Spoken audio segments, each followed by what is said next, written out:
नमस्कार। मकर संक्रांति की आप सभी को ढेर सारी शुभकामनाएं। आपके साथ मैं हूं शिप्रा झा। मकर संक्रांति का त्यौहार पूरे देश में हर्षोल्लास के साथ मनाया जा रहा है और अब तो महाकुंभ का पावन दिन भी चल रहा है, तो ऐसे में इसका संयोग काफ़ी ज़्यादा खास बनने जा रहा है। किस तरीके से इसका असर आप पर पड़ेगा और क्या क्या आपको करना है, किन किन चीज़ों का ध्यान रखना है, इन सभी चीज़ों पर आज हम बातचीत करने वाले हैं। हमारे साथ ज्योतिष आचार्य राजकुमार शास्त्री जी जुड़े हुए हैं। सबसे पहले तो बहुत बहुत स्वागत है सर आपका। और शुरुआत मैं आपके साथ इसी सवाल के साथ करूंगी, क्योंकि मकर संक्रांति का पर्व है, महाकुंभ का पावन दिन चल रहा है, तो किस तरीके से इस सब को आप देख पा रहे हैं और क्या असर आने वाले दिनों में लोगों के ऊपर इसका पड़ेगा? देखिए एंकर महोदया, सबसे बहुत अच्छी बात यह है कि इस वर्ष जो मकर संक्रांति है उसमें दो विशेष योग बन रहे हैं और उसमें जो सबसे महत्वपूर्ण योग बन रहा है उसका नाम है विजय मुहूर्त। और अभिजीत मुहूर्त तो प्रतिदिन आता है। दोपहर के 2:15 से लेकर के विजय मुहूर्त आरंभ हो रहा है, जो कि 2:51 तक रहेगा। और इस विशेष मुहूर्त में किया गया जो दान इत्यादि है वह विशेष रूप से फल को देने वाला होता है। देखिए, मकर संक्रांति किसे कहते हैं? जब धनु राशि से सूर्य मकर राशि में प्रवेश करते हैं उसको मकर संक्रांति कहते हैं जी। और एक वर्ष में धनु राशि से मकर राशि में सूर्य के आने में 20 मिनट का अंतर पड़ता है। तो इस प्रकार से 3 वर्ष में 1 घंटे का अंतर पड़ जाता है, तो 24 घंटे का अंतर 72 वर्ष में पड़ता है। तो इस प्रकार से 72 वर्ष में 24 घंटे और दिन रात मिलाकर के 24 घंटे होते हैं।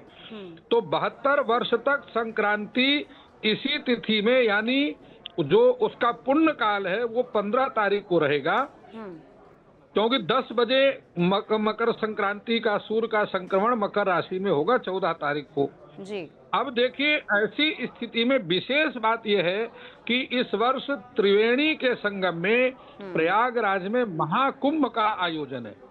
देख, एक होता है पूर्ण कुंभ और एक होता है महाकुंभ। पूर्ण कुंभ हमेशा 12 वर्ष में आता है और 12 पूर्ण कुंभ के बाद एक बार महाकुंभ आता है, क्योंकि बृहस्पति की जो सूर्य का परिभ्रमण है वह 12 वर्ष में, यानी एक वर्ष में एक बार होता है, तो 12 राशियों में 12 वर्ष के बाद होता है जी। तो इस प्रकार से 12 बार पूर्ण कुंभ पड़ जाता है, तो अर्थात कि 12 × 12 मतलब 144 वर्ष। तो इस वर्ष जो महाकुंभ नहीं पड़ रहा है यह हमेशा प्रयागराज में पड़ता है, इसके अलावा और दुनिया में कहीं नहीं पड़ता, क्योंकि वहां पर गंगा, यमुना और सरस्वती 3 नदियों का संगम है। और जहां पर इस प्रकार का संगम 3 नदियों का होता है वह तीर्थों का राजा कहलाता है, इसलिए तीर्थों का राजा प्रयागराज है जी जी। तो हमेशा महाकुंभ जब भी पड़ेगा वो प्रयागराज में ही पड़ेगा। तो वह पुण्यशाली लोग हैं जो 144 वर्ष के बाद इस महाकुंभ में आकर के भगवती गंगा में या भगवती यमुना में या सरस्वती मैया के पावन कुंभ में स्नान करेंगे। वह पुण्यशाली लोग हैं। कितने लोग इस घड़ी का इंतजार करते करते चले गए। तो इसलिए मैं आपके चैनल के माध्यम से और सभी सनातन धर्मावलंबियों को अनुरोध करता हूं, यह पुण्य काल है, पुण्य का अवसर है। ऐसा अवसर जीवन में 144 वर्ष के बाद अब आएगा। तो जिनके शरीर में शक्ति है, सामर्थ्य है और जा सकते हैं, बालक नहीं है, वृद्ध नहीं है, रोगी नहीं है, क्योंकि शास्त्र की दृष्टि में बालक, वृद्ध, रोगी और गर्भवती इन 5 के लिए भीड़ भाड़ वाले स्थान पर जाना वर्जित है। वह अपने घर में ही जो उनके नात रिश्तेदार भाई राजकुमार जी, अगर मैं मकर संक्रांति को लेकर आपसे और पूछूं, जैसा कि कहा जाता है कि स्नान दान का काफी महत्व होता है मकर संक्रांति के दिन, शुभ मुहूर्त का भी ध्यान रखना होता है कि आप इसी वक्त में अगर आप पूजा करते हैं तो उसका विशेष लाभ आपको मिलता है। क्या वो कोई टाइमिंग ऐसी इस बार निर्धारित की गई है? जी देखिए, मैंने आपको बताया कि 2 विशेष मुहूर्त आ रहे हैं। एक अभिजीत मुहूर्त आ रहा है जो कि 12:09 से शुरू होता है और 1 बजे तक रहेगा। इसी प्रकार से दूसरा जो मुहूर्त है 2 बजे विजय मुहूर्त जिसको कहते हैं, 2 बजे से शुरू होता है और 2:51 तक रहेगा। फिर गोधूली मुहूर्त है सायंकाल का, उसके बाद निशीथ काल का मुहूर्त है रात्रि काल का।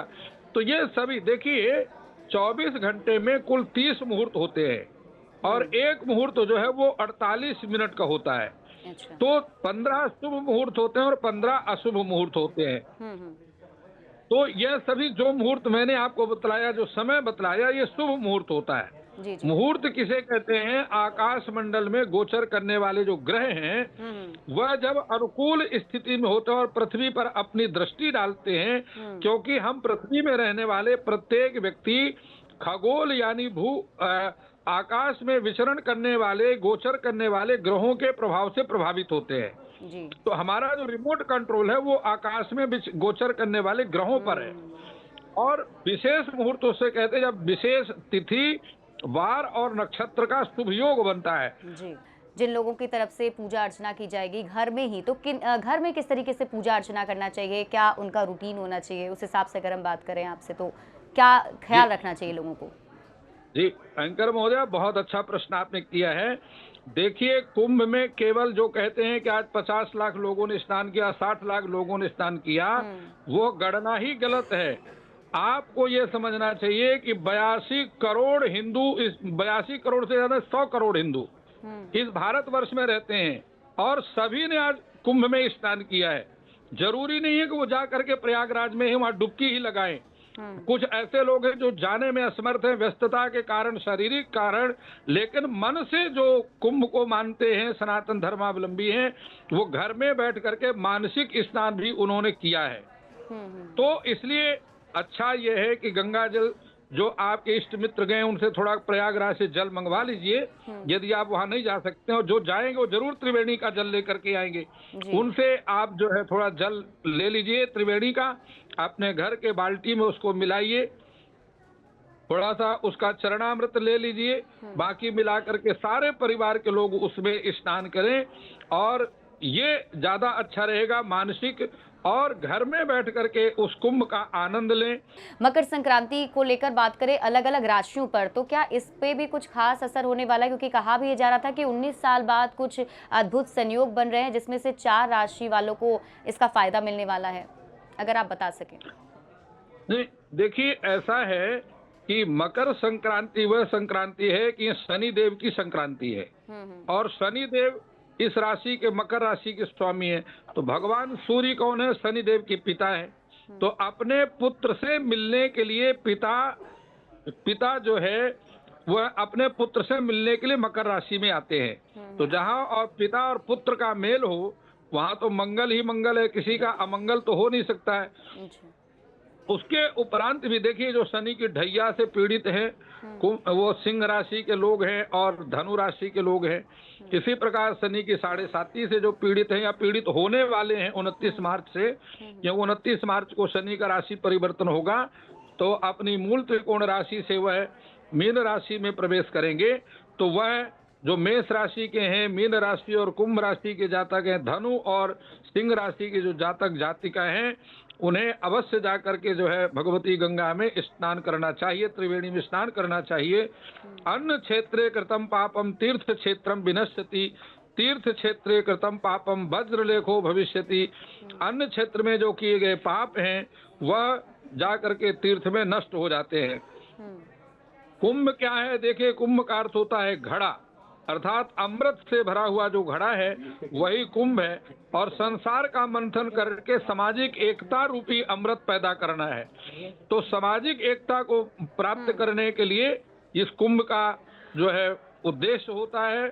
वादे वादे जाते तत्वबोधा। शास्त्री जी अगर देखें तो मकर संक्रांति के बाद कहते हैं कि शुभ काम की शुरुआत आप कर सकते हैं, मतलब शुभ मुहूर्त शुरू हो जाता है। तो इस शुभ मुहूर्त को किस तरीके से छात्र हों या व्यापारी हों या फिर जो बुजुर्ग हैं या रोगी हैं, किस तरीके से इसका इस्तेमाल कर सकते हैं, उन पर क्या प्रभाव पड़ सकता है? देखिए, ऐसा है कि मकर संक्रांति में सूर्य जब प्रवेश करते हैं तो वह सूर्य उत्तरायण हो जाते हैं। सूर्य की दो गतियां हैं, एक दक्षिणायन और एक उत्तरायण। जी जी। तो जैसे ही सूर्य उत्तरायण में प्रवेश करते हैं तो शुभ मुहूर्त का अर्थ होता है कि सभी प्रकार के शुभ कार्य आरंभ हो जाते हैं। विवाह पर्व हैं, गृह प्रवेश हैं, ये सभी, और जो शुभ मुहूर्तों का आरंभ हो जाता है। सभी शुभ कर्म जो है इससे पहले दक्षिणायन में वह बंद रहते हैं, तो उत्तरायण में सभी शुभ कार्य जो है वो आरंभ हो जाते हैं और सभी राशियों का मंगल होना शुरू हो जाता है और दिन जो है वो बड़े होने शुरू हो जाते हैं, रात्रि छोटी होने लग जाती है। तमसो माँ ज्योतिर्गमय अस्तो माँ सद्गमय, हे ईश्वर मुझे अज्ञान रूपी अंधकार से हटा करके ज्ञान रूपी प्रकाश की ओर ले बिल्कुल। चलो। शास्त्री जी, कहा जाता है कि अगर आपको विशेष लाभ चाहिए किसी चीज का, तो आप अगर दान पुण्य करते हैं और खास तौर पर मकर संक्रांति के दिन, तो उसका और भी आपको फायदा मिल सकता है। क्या आप बता सकते हैं कि किस वक्त दान करना चाहिए और किन चीजों का दान करना लाभदायक होगा? देखिए, शास्त्रों में 8 प्रकार के दान बतलाए हैं और वह भी ग्रहण, मरण और पुण्य काल में किए गए जो दान हैं वो अक्षय होते हैं। ग्रहण काल में, मृत्यु काल में और पुण्य काल में। और उसके बाद स्थान, अन्न क्षेत्र, जिस प्रकार मैंने आपको बताया कि गंगा गंगेत यो ब्रूयात योजना नाम सतैरपि मुच्यते सर्व पापेभ्यो विष्णु लोकम स गच्छति। जो गंगा में स्नान नहीं करने जा पा रहे हैं असमर्थता के कारण, वो अब घर में बैठ करके गंगा गंगा ऐसा 1000 योजन दूर बैठा हुआ व्यक्ति भी जो गंगा का स्मरण करता है, उसके सभी पाप नष्ट हो जाते हैं और विष्णु लोक जाने का अधिकारी हो जाता है। तो इस प्रकार से बहुत सारी बातें हैं। 8 प्रकार के दान हैं, उसमें सप्त दान का दान है, अन्न का दान है, तिल का दान है, नमक का दान है और उसके साथ में हो सके तो गौ दान है, भूमि दान है, ये सभी दान, स्वर्ण दान है। और देखिए, दान प्रभावात नरकम जो है, दान के प्रभाव से व्यक्ति स्वर्ग तक जाता है। मात्र दान बचा है, इसलिए प्राणी के कल्याण का मात्र उपाय यदि संसार में है तो वो दान है। दान के प्रभाव से ही व्यक्ति, आज हमारे पास में गाड़ी है, मकान है, दुकान है, सब कुछ है। ये पूर्व जन्म, क्योंकि सनातन धर्म पूर्व जन्म को मानता है, तो पूर्व जन्म में आपके पास में आपने दान किया है तो आज आपके पास में सब कुछ है। अब इस जन्म में दान करेंगे तो अगला जन्म भी सुधर जाएगा। तो इस प्रकार से अदत्त दानम भवेत दरिद्री, दरिद्र भावम चकरोति पापम पाप प्रभावात नरकम प्रयांति पुनः दरिद्रा पुनरेव पापी। जो दान नहीं करता है वो दूसरे जन्म में दरिद्र होकर के जन्म लेता है और दान ना करने से वह नरक में जाता है। और उसके बाद जो है क्षीणे पुण्य मृत्यु लोकम विशंति, जो दान करता है उस दान के प्रभाव से स्वर्ग लोक में जाता है और उसके बाद धनवान कुल में जन्म लेता है। तो देखिए, दान अपने भाव से है।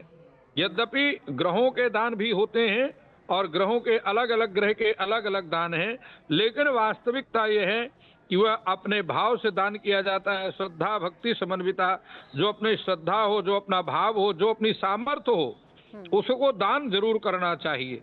कोई कम करे चाहे ज्यादा करे, लेकिन दान अवश्य करना चाहिए। और कल्याण का मार्ग केवल दान ही है, इसके अलावा और कोई मार्ग नहीं है। जी ठीक है, आखिर में जाते जाते आप क्या कुछ लोगों को कहना चाहेंगे, किस तरीके से मकर संक्रांति इस बार वो सेलिब्रेट करें और कैसे भगवान सूर्य की आराधना करें? ये सभी के लिए मैसेज ये है कि भगवती हर हर गंगे, हर हर गंगे, ऐसा कह करके जय माँ गंगे, जय माँ गंगे, ऐसा कहते हुए आप स्नान करें।